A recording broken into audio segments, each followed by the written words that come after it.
My fiancée doesn't want to introduce me to her friends or interact with them until after we are married. Posted by you/ambitiousfinish879. So, my fiancée, 32F, doesn't want me, 28M, to talk to her best friends at all before marriage. We have been dating for the last 2.5 years, and those 2.5 years have been mostly public. Public in the sense that both she and I like to post pictures or reels of ourselves from vacations or time spent together, and we were very clear about our relationship on Instagram. However, she doesn't have many real-life followers from her office or personal life on Instagram. She has around 7 or 8 really close friends whom she meets regularly and one cousin. We are both mature adults and decided to get married in the coming year, in November or December 2024, since we started dating. So, I thought it would be better to introduce her to my family as well. Last month, after getting her consent, I arranged a meeting with my family at a nice restaurant in the city. My family met her, liked her, and decided to fix a date for our wedding. However, my fiancée said it would be too soon for her to get married this year, so we eventually decided to set the wedding date for February 2025, 6 months from now. In my city, it is usually necessary to book wedding halls well in advance to secure a good venue. So, with her consent, I discussed it with my family and booked a hall for our wedding. A few days later, she also went ahead and booked a hall for her side of the celebration. It is normal in our culture to have separate celebrations from both the bride's and groom's sides. So far, I have introduced her to my family and one female friend of mine who lives in a different town with her boyfriend. Both meetings were well planned. She also accidentally met another friend of mine once in a mall.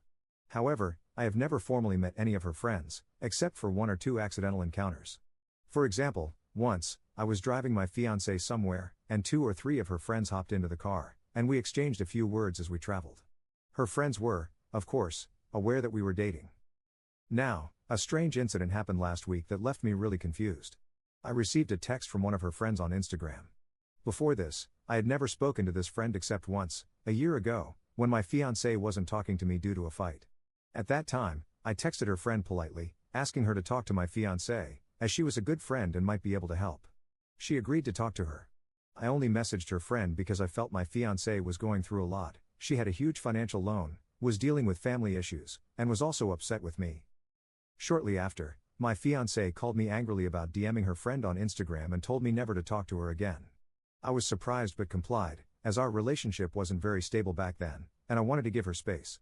Later that day, I received a message from her friend saying, "Hey, sorry, I can't help you with this," and then she blocked me on Instagram. I didn't react and just let it go. Now, last week, this same friend suddenly texted me because she couldn't reach my fiancée over the phone and was worried about what was going on. I politely replied, saying, "Hey, she's probably busy with work. I'll let her know that you're trying to reach her." I then called my fiancée and informed her. Her reaction was, "Oh Lord, why does she have to text you? Please block her on Instagram." I found this reaction quite immature and weird, so I told her I wouldn't block her. My fiancée then said, "If you won't, then she will." A few moments later, I saw that her friend had blocked me again on Instagram. This time, I felt a little angry and ended up messaging her on her other Instagram handle. I said, "Hey, how are you doing? I didn't like what you just did, and this is not a very respectable way to treat someone." I also wrote, "If your husband has any self-respect, he shouldn't text my fiancée when you two are having issues either." She responded, saying, "Me and my husband have been in her life long before you came into it." I politely explained that I never intended to interfere with their friendship, only to strengthen their bond, and that I felt disrespected for being blocked twice when I simply wanted to communicate or get to know them. She didn't reply to this but informed my fiancée, who once again became very angry with me, particularly because I had mentioned her friend's husband. I felt that was the only logical way to express myself. I am serious about my relationship with her. I introduced her to my family and friends. She doesn't have many family members, her parents passed away, and her cousins live abroad or far away, so her friends will be the ones present at our wedding from her side. I expected her to take me more seriously and at least not ask her friends to block me on Instagram. She often visits this female friend's house, has sleepovers, and attends parties there with her husband and other friends for birthdays or other events. I have never had the opportunity to formally meet her friends. I have expressed to her a couple of times that since her friend's husband sometimes joins their group meetings with their baby, maybe I could also join once. However, she is strictly against this, and after this blocking incident, I am seriously bothered. My fiancée says, "My ex-boyfriends used to bother my friends too, and I don't want that happening again." This reasoning might have made sense a year ago, but now that we're getting married in 6 months, she is still hesitant. She says she will introduce me to them only after marriage. However, since her friends will likely be helping with the wedding arrangements on her side, I felt the need to communicate with them as well. I haven't spoken to my fiancée in the last 2 days because of this, and now she's saying she is unsure about the marriage, claiming that my desire to meet her friends suggests I will be controlling in the future. I feel like she will text or call me soon. Am I asking for too much by wanting to meet her friends? What should I do? Update 1 month 1 week later. Some time ago, I, 28M, posted about how my fiancée, 32F, asked one of her best friends to block me on Instagram. It hasn't been long since that incident, but today, I was surprised to learn that my fiancée's mother, whom she has always referred to as dead, is actually alive. A few weeks ago, her best friend, who is already married with 1 child, texted me to ask about my fiancée's whereabouts since she hadn't been able to reach her. When my fiancée found out, she immediately asked me to block her, but I refused. Instead, she made that best friend block me, and the rest of the story is already in my previous post. Since then, I have struggled to trust her. My fiancée has always told me that she has no family. She claimed to be an only child and said both her parents had passed away. She used to visit her countryside home every 3 to 4 months, saying she was going to see her aunt, who she claimed was the only person living there. However, something always seemed a little off. Every time she went, she would stay for at least 2 to 3 days. Other things seemed suspicious too. Whenever she received a phone call, the contact name would show as Dad Home, but a woman would always answer, whom she referred to as her aunt. My fiancée has already met my parents, and we were supposed to get married this coming February. However, my parents were hesitant about our marriage because they didn't like the secrecy and were also concerned about her making her best friend block me. I assumed it was just a generational difference and tried to convince my parents that it wasn't a big deal. Still, my parents didn't feel comfortable with the relationship. Last week, they went near my fiancée's office and asked one of her colleagues if she knew anything about her family. However, the colleague didn't know much. I know what my parents did wasn't right, but perhaps they saw the situation from an outsider's perspective and just wanted to protect me. Later, I told them it was inappropriate to bring these matters into a professional space. They agreed not to do it again but urged me to do proper research before moving forward with the marriage. This made me reflect on their concerns from an outsider's perspective, and I started feeling increasingly uneasy about everything. My fiancée never let me talk to or follow any of her friends or relatives on social media. She said the reason she wouldn't introduce me to her family was that they wouldn't approve of an inter-caste or inter-community marriage, as such unions are still not widely accepted in some parts of India. However, she always claimed her parents were open-minded and that she was raised in a modern household. She would criticize my family for being suspicious and backward and even said that if her parents were alive, they would have definitely supported our marriage. Initially, my parents liked my fiancée when they first met her and were happy about the marriage. My father even offered to cover the wedding expenses for her side since she wasn't doing well financially. However, their suspicions grew when she made her best friend block me. All of these things combined made me very suspicious, so today, I decided to visit her countryside home just to check. I went there pretending to be looking for someone else, and when I knocked on the door, her mother answered. I immediately recognized her because my fiancé had shown me photos of her before. It was like seeing a ghost. She looked perfectly fine, smiling, and bearing a strong resemblance to my fiancé. My fiancé and I have barely spoken since the day my parents went to her office. She called my parents crazy for what they did and said that people from my community are cunning and suspicious, constantly spying on others. However, she never acknowledged the fact that she had told such a massive lie to my family. While I admitted that my parents were wrong to inquire about her at her workplace, I also felt that it was unfair for her to speak about my family that way, especially when she had been acting so suspiciously, making people block me and faking her mother's death. I haven't confronted her about this yet, and I don't know what to make of it. This is a huge lie, and I can't think of any valid reason for it. Her mother looked completely fine, around 50 to 60 years old. From what I confirmed from locals nearby, her father had actually passed away, but her mother was living there with her aunt, who lived in a different house just on the adjacent block. I just want to know if there could be any valid reason for this because I honestly can't think of one. Relevant comments. Commenter. Start working on getting out of the false grape case, segs on the promise of marriage. Talk to a lawyer and gather solid evidence. Do not marry her under any circumstances. Ops response. Yeah, my friend, even I thought about these things when I first found out her mother was alive. I am Bengali, and she is Assamese. My girlfriend is very confusing at times. She has good sides too, like her love for animals, but she also harbors hatred toward Bengalis.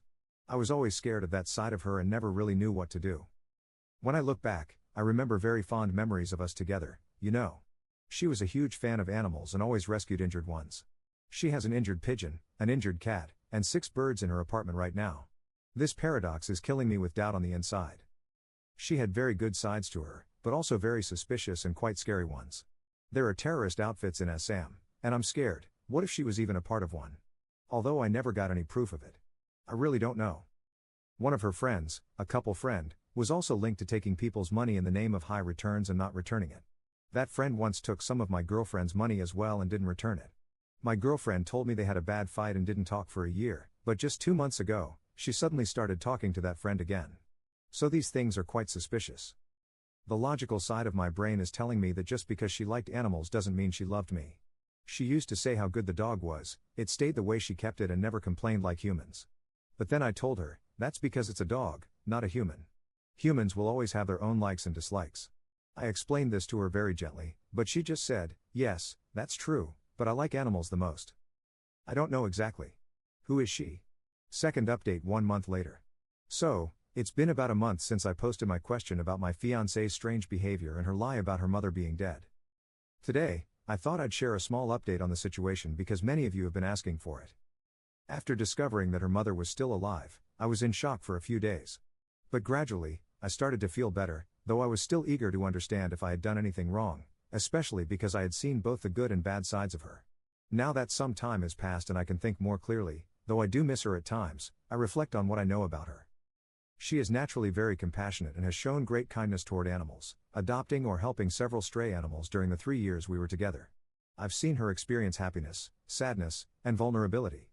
I've seen her good side, but she has also been very harsh in her feelings toward my community, language, my parents, and even me. She clearly did things that were wrong, like discouraging interaction with her friends and lying about her mother being dead, among other things. She also lied to me another time in the past, which I consider the second biggest lie after the story about her mother's death. This happened one night when she arrived in my city a day earlier than planned from her village home. I found out because I had been calling her repeatedly. She said she wanted to surprise me, but we didn't end up meeting that day because she asked me not to come over, claiming she was tired and feeling unwell. Later that night, I called her multiple times, but she didn't pick up. The next morning, I went to her flat and discovered she wasn't there. A few hours later, she called me from a friend's phone and explained that she had gone to her friend's house because her friend's boyfriend had come to stay, and the watchman wouldn't allow another guy in the flat. So, they pretended to be family relatives to cover it up. I forgave her for lying that time and chose to trust her again. In hindsight, it was another significant lie, the second biggest in our entire relationship, with the fake story about her mother's death still being the first. About 7 or 8 days ago, I noticed her repeatedly posting WhatsApp updates about how badly I treated her, how she was subjected to loneliness, and how I broke up with her. During that time, I attended a party with some guys and girls, and I saw her posting stories that directly defamed me, even though we had already broken up and I had every right to socialize with whomever I wanted. That day, I messaged her after seeing her status updates, partly because I was angry about what she had posted and partly because I wanted to know the real reason behind her lie about her mother's death. She responded with a lengthy message, but to summarize, she listed the following reasons. 1. She said she lied about her mother being dead because her mother never received the respect she deserved in her past relationship. Her ex probably never let her stay at her mother's village house for more than 2 days. 2. Her ex-boyfriend was roaming around the city with other girls and probably even cheated on her while her mother was in the hospital. 3. She thought her mother would receive proper respect if she lied about her being dead, just like her late father, who, according to her, was treated respectfully after his passing. None of the reasons she gave seemed serious enough for me to believe. I pointed out that about 90% of her reasons were related to her ex-boyfriend and asked why she had to lie about her mother, especially since I had always been supportive of her family issues. I told her that her explanations didn't make any sense to me at all. She later told me I was wrong to say she has narcissistic personality disorder. I had told her that once before because she never feels sorry and uses gaslighting to hide her mistakes. I read online that these could be symptoms of NPD and suggested she seek expert help. She said she had consulted a psychologist who diagnosed her with CPTSD, which can sometimes cause narcissistic traits. Even so, I don't see how that justifies creating such a complex story about her mother to deceive both me and my parents, even going as far as to give a specific date for her mother's death anniversary. She was also upset with my parents because they found the whole situation suspicious and started asking questions. Although I feel bad and believe she may be dealing with some behavioral disorders, I also suspect there is a deeper, more complex secret, whether it's hers or her family's, that has led to all these lies. In my last conversation with her, I made it clear that, regardless of what she says, we are not in a position to restore the relationship. I don't want to hurt her by doubting her, nor do I want to hurt myself. Trust is something that cannot be rebuilt after everything that's happened, so I asked her to just tell me the truth. However, nothing substantial came from her that I could consider.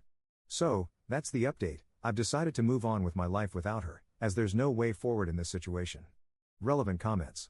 Commenter. First, I'm so relieved that you cut ties with her. She was not a mentally stable person at all. I'd still like to know the real reason why she never wanted you to meet her friends. She explained about her mother. Excuses are stupid, but why not her friends? Ops response. Last time I spoke to her, she said her mother was the reason she didn't let me meet her friends. Her friends knew her mother was alive, and she was afraid they would tell me.